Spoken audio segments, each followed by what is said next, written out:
What's up, guys? Welcome back to the channel. Boozer here. Thanks for stopping by. Super brutal. I recorded this video and then my audio was not working. So brutal. This is the first time it's happened to me in like, I don't know how many years of content creation.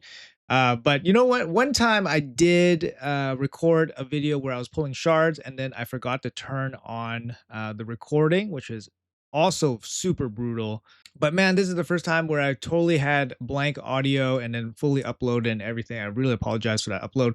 But anyways, in this video here, we do have a bit of a Plarium announcement here. And I want to give you guys the heads up on it and let you guys know my thoughts about how to approach this event. And I just want to make sure you guys are as prepared as possible. So let's jump into this bit of news here. First up, we have next Monday, August 17th. We're planning to launch 2 events simultaneously.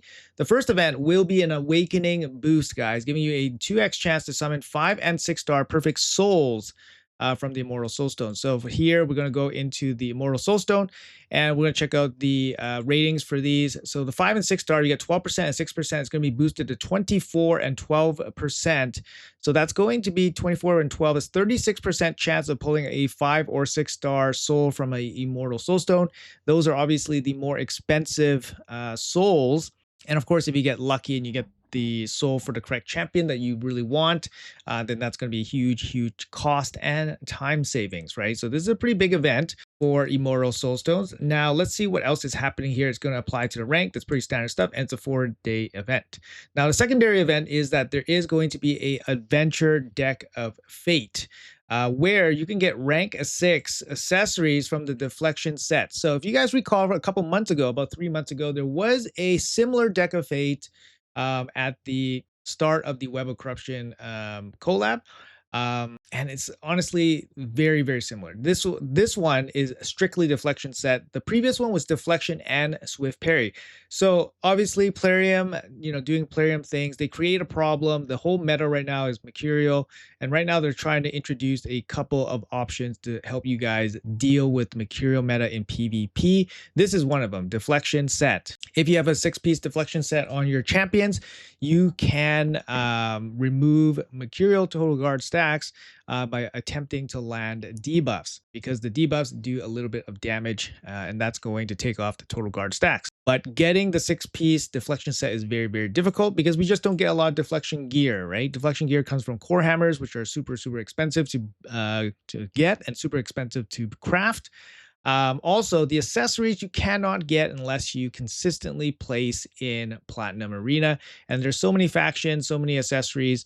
It's very difficult to get the correct accessory for the correct champion to complete your build unless you're consistently placing in Platinum and getting those weak chests. So in this case, we have an entire deck full of deflection accessories, which can be very helpful for you to complete some builds. How will we get points in this deck of fate? First, it's going to be summoning soulstones. Second, it's going to be upgrading champions, so champion training. Summoning soulstones is going to be the bulk of the points for this deck of fate. Deck of fates cost 40,000 points. And in this case, soulstones, it's probably going to be this type of point breakdown where the small ones are going to be 90 points, the middle ones are going to be 900 points, and then the big one will be 4,500 points. This is pretty standard kind of practice here from Plarium, just because for non-champion related deck of fates, these are pretty much the standard values. For champion deck of fates, the values go down a little bit. So I would expect to spend about 45 Immortal Soulstones to finish off 40,000 points worth of the deck of fate. Now, there's going to be quite a bit of accessories in this deck of fate. So there's 40 cards to flip, and 30 of them will be 6-star accessories. You got 10 epics, 10 legendaries, and 10 mythical accessories in this deck of fate. So 3/4 of the deck of fate is actually accessories. So if you want accessories for this set, there's a lot of them in this deck of fate. Lastly, to give you even more incentive to pull, there is pin card rarity coming in this deck of fate. Now, pin card rarity allows you, if you complete the whole deck of fate, allows you to guarantee yourself 4 of the big epic loot chests. And in those loot chests, you can get, various things, usually mythical book, eternal essences. You can get, eternal soul stones even. I remember in a deck of fate, I actually got lucky and I pulled 2 of those eternal soul stones from a single deck of fate, which is just insane value considering how much it costs. usually to get those eternal soul stones. But there's some pretty good rewards in this chest. Of course, there's some bad rewards like hams and brews and stuff like that, or lesser value rewards. But there's some really good ones in these chests, and you're guaranteed 4 of them if you complete the Deck of Fate. So there is some value there. So there's a lot of good reasons to pull. Obviously, the boost to the 5 and 6 stars from the Immortal Soulstones. That's a big draw for a lot of people, especially if you're shooting for high value mythical champion souls. This is kind of where you're gonna have to go for it, right? 6% chance at the mythical. You kind of have to go for it here if you're a big spender kind of thing. But what if you're not a big spender? What if you're trying to save up? What are you giving up by participating in this Deck of Fate? Well, I'm going to give you guys a quick rundown here on what we talked about yesterday in the Echoes of Oz preview video. And these are the champions that were highlighted that we are going to be getting in the Echoes of Oz. So first up, we have the Cowardly Lion. We know that's going to be the fusion that's coming up. Usually, Soul Stones is not going to affect fusion completion, so that's not a big deal. But of course, if you're spending a lot of training points in this Deck of Fate, then that might affect your ability to complete the fusion. And you don't really want to miss out on this fusion. The Cowardly Lion actually is a really, really good champion. He has a 3-turn AoE attack with guaranteed ignore defense, with team-wide increased defense, and then he also has team-wide fur buff, and he has team-wide counterattack and team-wide reflect damage. Also, he's a really, really good champion. Also, a little bit of a fear counter too. And Dorothy is going to be the free champion. She has a synergistic A3 where she gets better with the more Oz friends she has, and she's going to be our guaranteed login champion. Now, with the Wicked Witch here, Ozilda, if Plarium basically follows history, Ozilda will be offered in some kind of guaranteed format. She is going to be the Void Affinity event dungeon boss, and based on history, Plarium has offered this type of champion in a winner-take-all style of event. The only one that they haven't offered was Pontiff, and that was during the Assassin's Creed collab. They didn't offer Pontiff in any kind of way, but previous to that, all the Void Affinity event dungeon boss champions were offered in some kind of way. So I would expect Ozilda to be offered as well. Now, the 2 champions that are listed here that are not spoken for is actually the Tin Man and the Scarecrow. But based on history, the Tin Man and the Scarecrow should be offered as some kind of guarantee, as all collab champions do get offered during the collab duration in some kind of guaranteed format. And based on historical patterns, Plarium does offer them in 1 Hero's Path and 1 Deck of Fate.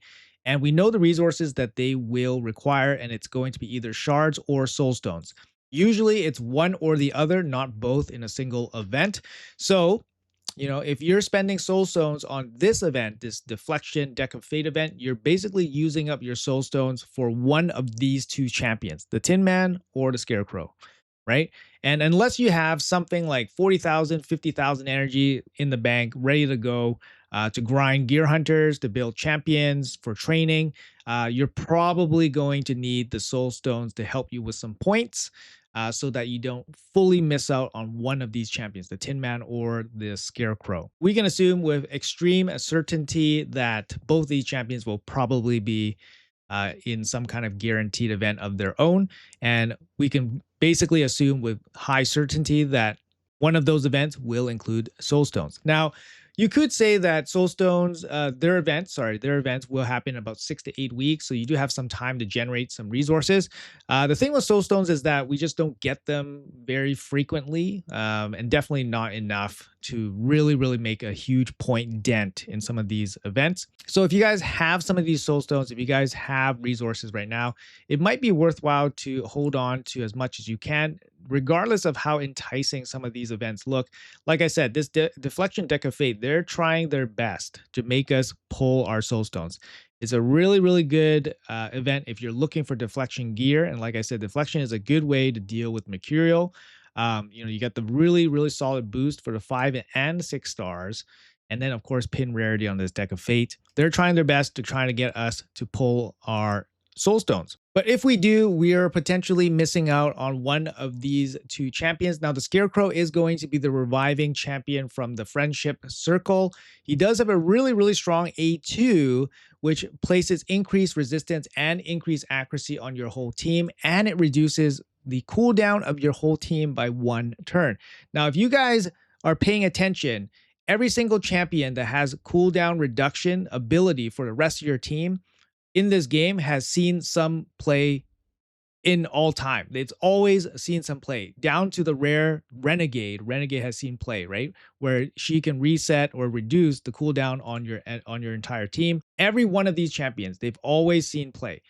This Scarecrow will see play in some kind of way. I think it's going to be perhaps in tightest teams because he does offer increased resistance, which is going to be very, very helpful. And the cooldown reduction also. He also comes in with a kind of cheat death passive, which is really, really nice. When he dies, he gets revived and then he's going to full cleanse your team. And he has immunity to some crowd control, namely provoke, whenever anybody on his team dies. He's also a reviver. So keep that in mind. He synergizes with Dorothy. Dorothy's A3, so he is an Oz character, and he synergizes with her passive because when Dorothy dies, you get a really, really strong effect where all the friends come in and hit somebody, but then you want Dorothy to come back. So the Scarecrow could be that champion for you. Now, the Tin Man, I'm even more excited about. The Tin Man looks like an absolute powerhouse damage dealer. His A1 heals himself 15% of his HP, regardless if it deals damage, regardless if it crits or anything like that. His A2 is a huge single target smack. He gets up to 100% bonus damage, and he can ignore up to 100% ignore defense based on the amount of buffs he has, 10% per buff. He then also gets the entire team to attack that one ally, and the entire team gets the same benefits as well, increased damage and ignore defense based on the amount of buffs on the Tin Man. And then also he has a on kill effect where he's going to refresh his A3, which is an AoE attack, and he's team buffs with increased crit damage and shatter, which is the most universal team damage buff because crit damage, all damage dealers can use, shatter, all damage dealers can use. It's absolutely amazing. And then on top of that, he gets more ignore defense based on the amount of buffs on himself. Lastly, the on kill effect, he places revive on death on himself. It's crazy. These are crazy damage abilities. The only thing holding this kit back from being absolutely absurd is being able to go through block damage, unkillable, or stone skin. One of those three would have been just absolutely nuts. His passive also really, really good. I could see perhaps some abuse happening with this. He absorbs damage from your teammates. He places revive on death on himself, and he uses his A1 to snipe the lowest HP enemy. So it's an interesting interaction. I could see it being, kind of interesting. Definitely requires some playtesting, but definitely have definitely value there. And on top of all of that, he has defense increasing passively up to 100%. So this guy just seems like an absolute powerhouse. I'm really hyping up his kit. I'm really excited to try to play him out on the test server.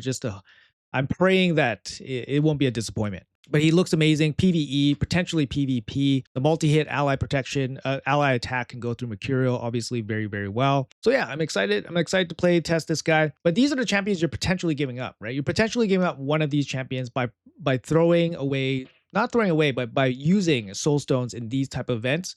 Yes, it's a good event, but this is what you're giving up. One of these champions.